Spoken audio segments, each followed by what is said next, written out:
Hello and welcome to Amara Woman Magazine. I'm your host Wendy Brawley, and I'm happy that I'm joined today by this talented Amara team. Down to my far right we have Angela Carr-Patterson. Hello there. And next to her, Kelly Seabrook. Hello. And next to me, Jessica Martinez. Hola. Well, we have got an action-packed show for you today. We're going to start by paying tribute to the women that we admire the most, because it is, after all, Women's History Month. And then if you need help weatherizing your home, stay tuned to today's show because we've got the information that you'll need. And we'll check in with the Amara Kitchen and so much more. So don't go away. Amara Woman Magazine starts now.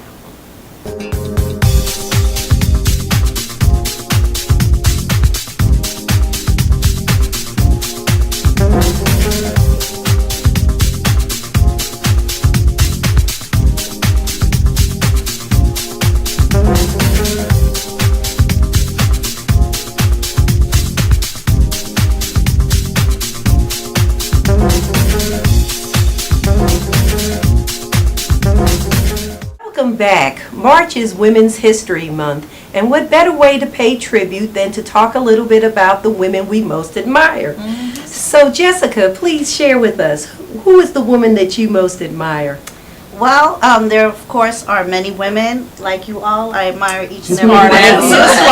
Good answer. I really do, but I would say Jada Pinkett Smith. I just think she's awesome. She's beautiful. And did you see a picture of her mother? I did. In a bikini. I said, wow. And then she looks awesome. She has 2 kids. She's a producer. She's an actress. She's a singer. I mean, what doesn't she do? I just think she's amazing, and I want to be just like her when I grow up.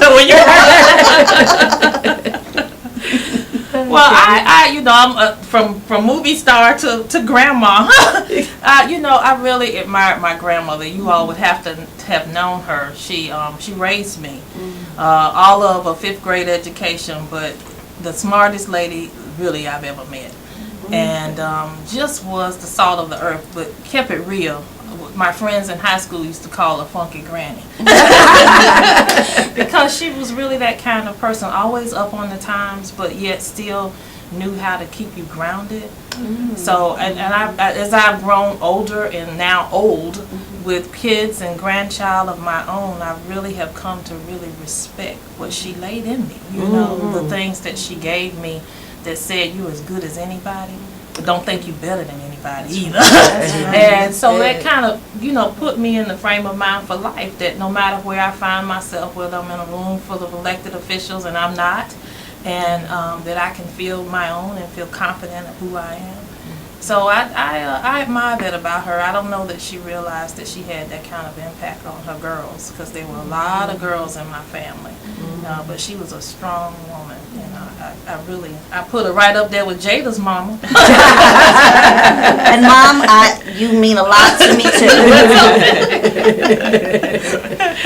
I think I was gonna say Oprah, but I'm gonna move toward my mom as well. My mom is 80 years old, and 46 years ago, Mom had breast cancer, and 46 years breast cancer. Well, now 47 years, and we didn't even have chemo back then, And so, she made a decision. She said she made a decision that because I was young, that she needed to live to see me, to teach me the things I needed to know.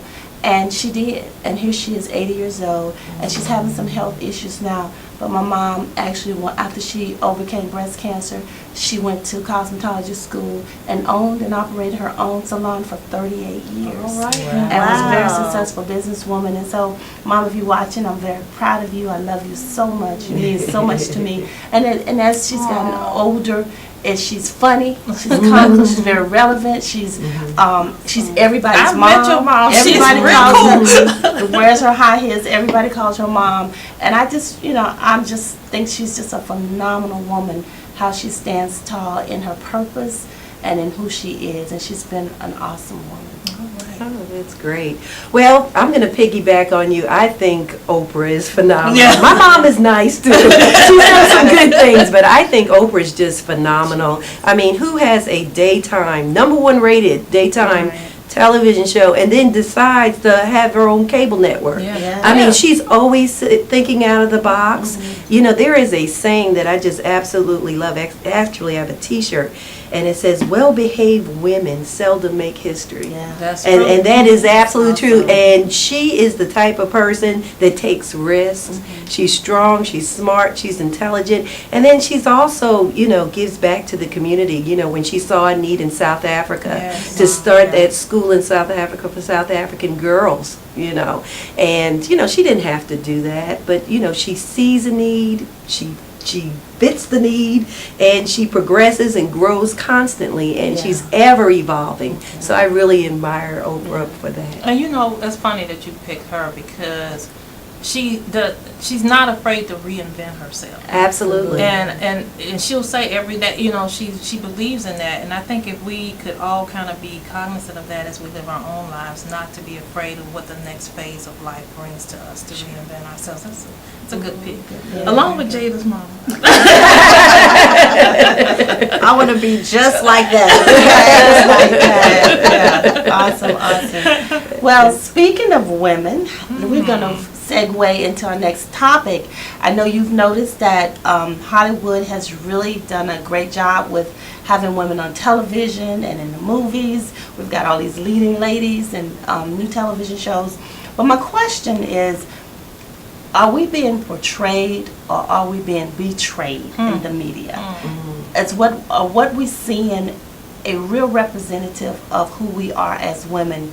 And I think we need to talk about that because it could be betrayal and not portrayal.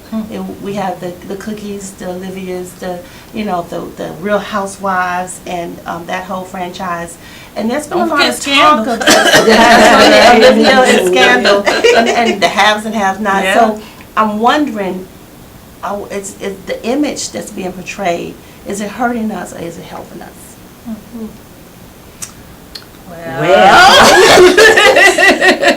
I think I spoke with you a little earlier. I love cookies. I love Cookie Lyons. Yes, I am an Empire fan, but I like Cookie for a lot of reasons. Not only because of the little manipulative things she does, but you have to say good, positive things about her. Yeah. She's smart. Yeah. She knows how to make money. She hangs with the boys in terms of holding her own. Yeah. So I see a lot of positive Loves things. her kids. Loves her She's kids. loyal. And she's very loyal. She's very loyal. And, you know, and with Olivia Pope and some of the other characters, these are strong women, but we all have flaws. Yeah. And, you know, no one is perfect. And so I think there is some relevance or good things coming out of showing the good with the bad.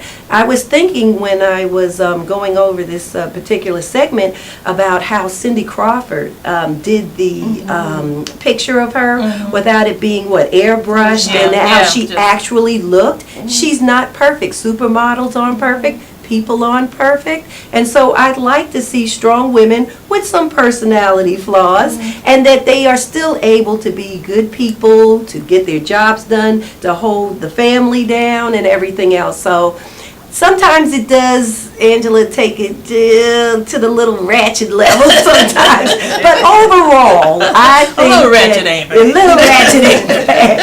It keeps us entertained, and I can understand why it's necessary. But there are a lot of strong, prominent women now that I see on the airwaves, and I'm happy for that. I really am. Well, I think it could be both bad and good, but I think it's good, like especially for women in different parts of the world where they're still being oppressed. I mean, we are very strong women here in America, but in other countries, the women have no rights. They can't even drive a car. So I think that, you know, there is some ratchetness, but I think for the most part it's good. Because I saw a show, I don't even know the name of it, but it was like a oldie, and he was laughing, the husband was laughing because she wanted a checking account. And I couldn't believe, like, Checking account. yeah, that was a big thing. And she was like, I'm going to open up my checking account. and he was laughing at her, and I couldn't believe like how much we've evolved. So we running the show. Most of the time, yes. we're the purse strings in the household, whether we make the most money or not. Well, I like a lot of the shows. I look at it as entertainment too. Sure. It does sometimes get a little bit to the left, and, but I look at shows like Empire and I say, you know what?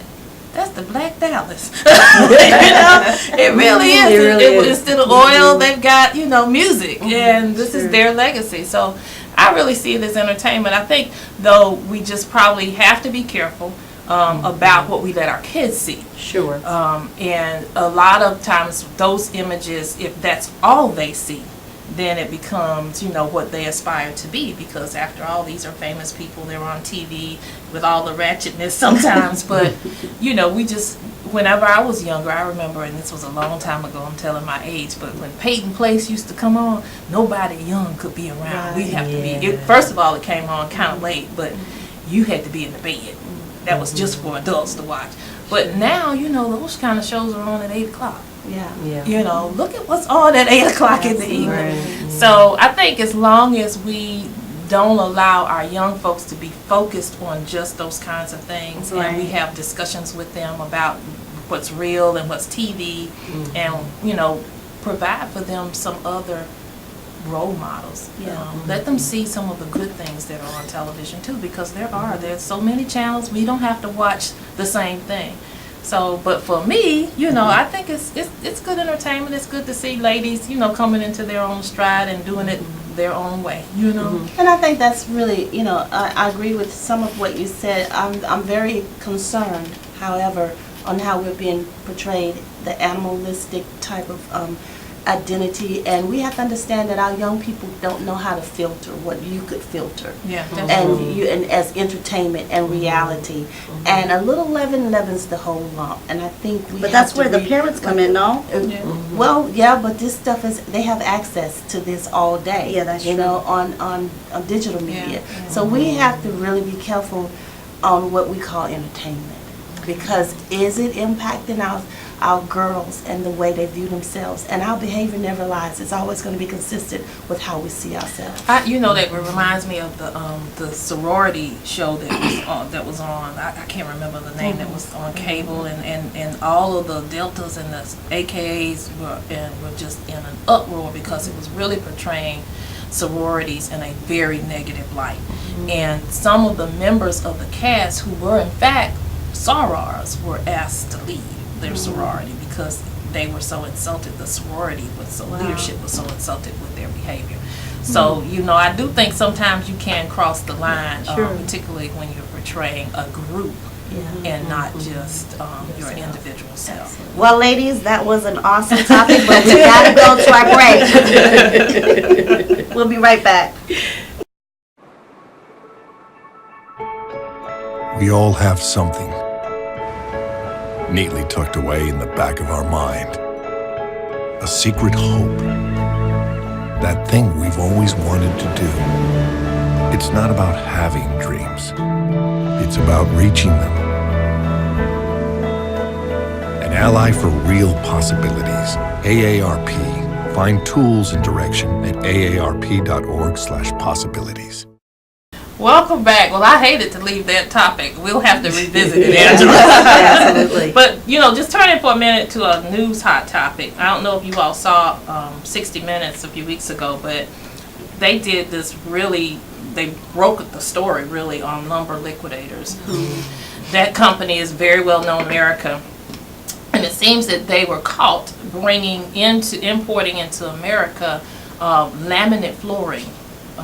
And the flooring had formaldehyde, cancer-causing formaldehyde at levels at 2,000% above the recommended level. So, of course, lumber liquidators are saying they knew nothing about it. They had no idea. But the manufacturers in China have admitted it. They say, it's got formaldehyde in it, high levels of formaldehyde. But I think the bigger question is, why are we letting products from China come in with a lesser standard than we require from products made in America? Why are we doing that? Money talks. Yes, it does. I mean, that's terrible that that's happening, but you know, the big businessmen and the big business people are just greedy. I think we've got to reevaluate what we see as a priority here in our country, and for for centuries it has been money. Money equals power. It's not just about the money, but it's about who has the power to control and to be able to do what they want to do in this country. And when it comes down to, well, let's allow these products into our country because we're okay with a few casualties so that we can have money, so we can have more power, then we need to reevaluate. You know, we got 7 billion people in the world, and we all say we want the same thing. We want health, we want wealth, we want peace, and we want all these, but why aren't we able to attain this? We all say we want the same things, but we're not doing what it takes to get it. I think humanity really needs an overhaul. This is really about looking at what's important to us as a nation, and we've got to reevaluate that. And even as voters, we've got to reevaluate why we choose people and put them in positions of power. So it can really go really deep about what's happening here. It's bigger than just that story. Yeah. Well, Lumbered Liquidators is an American company, and if you're an American company importing something into America, you have to abide by American standards. That's what I think. I think this is just like a no-brainer, and I think that there has to be higher regulation in China, and I think that they have to adhere to American standards. I saw the segment. I mean, it was horrible. Formaldehyde is a serious carcinogen that could affect your respiratory system and everything else. And, to bring these harmful products into the United States is just simply unacceptable to me. Unacceptable. It just But I took a gander one day. I said, just let me just check my own self. And I looked in my bedroom, and I started with the bedding. And just about everything was from China. in China, yeah. I mean, it really is, and you just don't know what kind of standards they have. I mean, this is bedding we sleep on. That's flooring people live with. Once you put that down, it's supposed to last 20 and 25 years. A few years ago, it was gypsum board or sheetrock. You remember it? Sure. And the sheetrock, after a while, just started to smell like sulfur.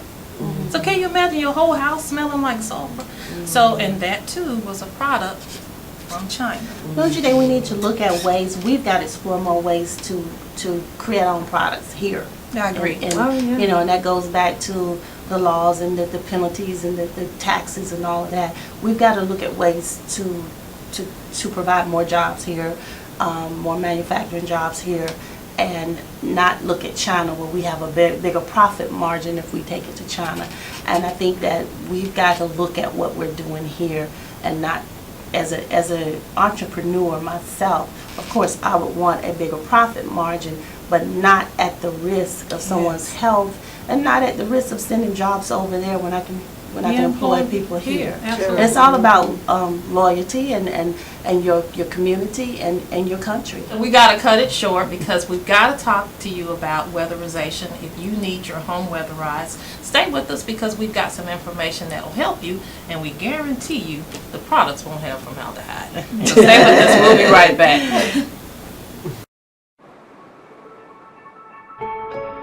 We all have something neatly tucked away in the back of our mind. A secret hope. That thing we've always wanted to do. It's not about having dreams. It's about reaching them. An ally for real possibilities. AARP. Find tools and direction at aarp.org/possibilities. Welcome back. We are delighted to have with us today Mr. Wallace Cunningham, the Associate State Director of Multicultural Outreach at AARP South Carolina. Wallace, good to see you. Good to see you too, Linton. It's always a pleasure to be back with you. Well, thank you so much for coming in. And today we're going to talk a little bit about the outreach that you've been doing a whole lot of lately. Tell me some of the things that you all are doing across the state to outreach to communities. Well, one of the things that we're doing is we're going out in communities and we're finding partners out there so that we can help people live in their homes and be comfortable. We're working with a number of community partners to provide some direct services, specifically home repairs. Oh, okay. And what types of home repairs are you doing? I mean, what are those organizations providing to families? Okay, well, they'll go in, for example, and put guardrails on the steps where folk don't have guardrails. Sometimes they will do roofs. Other times they will go inside and do some of the things that need to be done with the floor. So it all depends on what the homeowner needs. Oh, okay. And how's AARP, how are you all collaborating? How's that connecting to your services? Well, the way that we get involved is we collaborate with these community partners so that we can raise their visibility and let people know about what they're doing out in the community. Yeah, you're right, because a lot of times you can have the greatest service and programs, but people just don't know about it and they're not accessing them, and as a result the need doesn't get fulfilled. Oh, absolutely. Yeah, absolutely. Yeah. So if a person is in need of assistance through one of the programs, what should they do? Okay, well, a specific program is with Homeworks of America. Okay. So certainly I would suggest that they call 803-781-4536. Okay. Or they can go out to the Homeworks of America website. And that's www.homeworksofamerica.org. Okay. And Yes. that's the organization that provides the repairs? Yes, yes. Now they provide the repairs, and out there on the website they will be able to see what the eligibility criteria that was is my for next it, question, because it yeah. is for low-income homeowners. Okay. Yes. Okay. Now, do they have to be a certain age? Because of course, everybody, when they think of AARP, they think you have to be 50 plus to be a part of it. Do you have to be a certain age to get the assistance? You do not have to be a certain age, but you can only have what we call passive income from Social Security or a pension plan. I see. Yes. Okay. Okay. And AARP, and especially you, Wallace, y'all are always out in the community. You do a great deal with the Tomorrow Woman magazine, and we certainly appreciate that when we're doing community engagement. But how do you get volunteers, or do you need volunteers? Do people contact you directly to participate? Absolutely.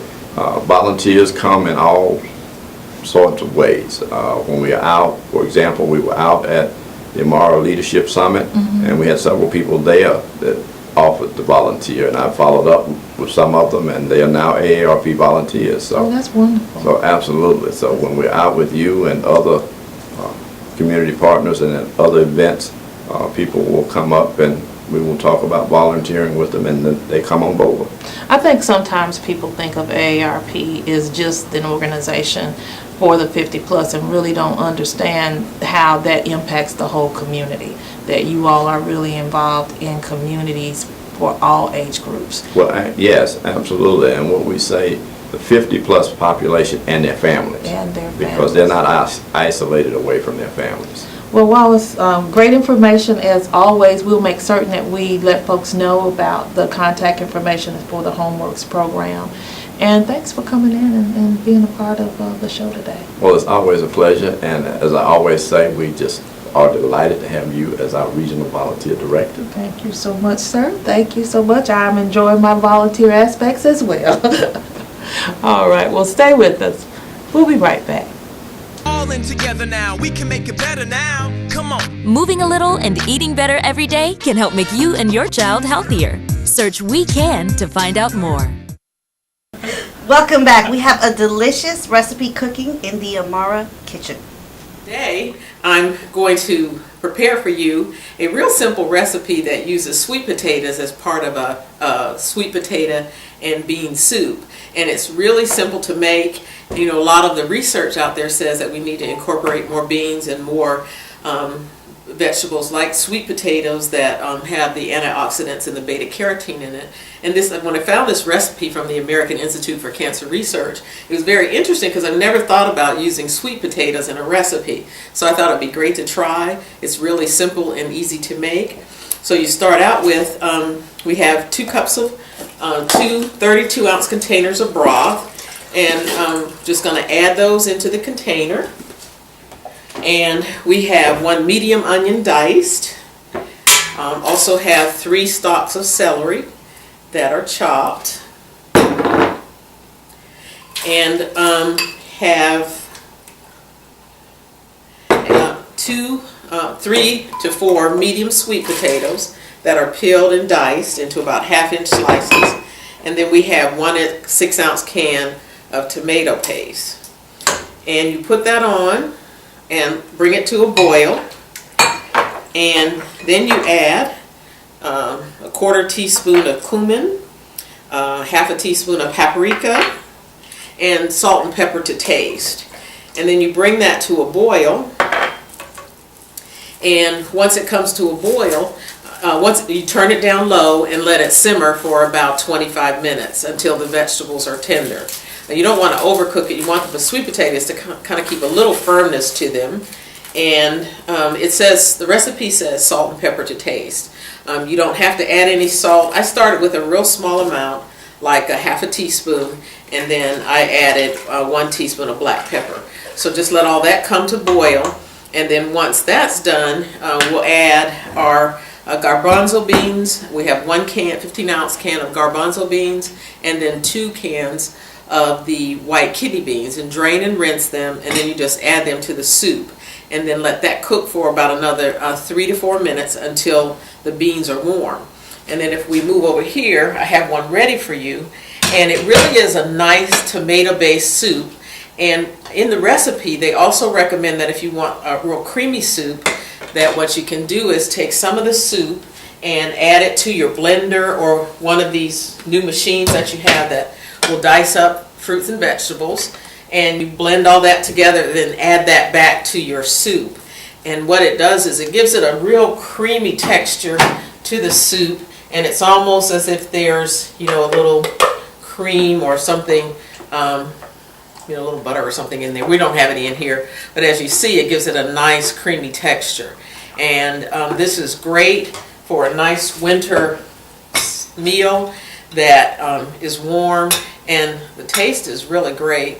And once that's heated, you add that to your bowl, of course, and then you'll garnish with a little grated parsley, and then there's your sweet potato and bean soup. Very easy to make. You can make it probably in less than 45 minutes, and you'll have a really hot meal. I'd add a nice whole grain bread and a good salad, and you have a complete meal there. Enjoy. Back to you, Wendy. Well, that completes our show today. We hope that you enjoyed it and that you learned something that really empowers you. And remember to watch Amara Woman magazine the 4th Sunday of every month, or you can watch us at any time on amarawoman.com. And don't forget to like Amara Woman magazine on Facebook. And follow Amara Woman magazine on Twitter. And we want to give a shout out to Erica Hopkins for sending us that wonderful healthy selfie. And ladies, we got to get our healthy selfies in too now. Please, y'all, send us your healthy selfies at healthyself@amarawoman.com. And it doesn't have to be an exercise pic. It could be a pic of you eating some healthy food or just doing something healthy. So don't forget, send that healthy selfie to healthyself@amarawoman.com. I will. Good. Hold it to that. Until the next time, peace.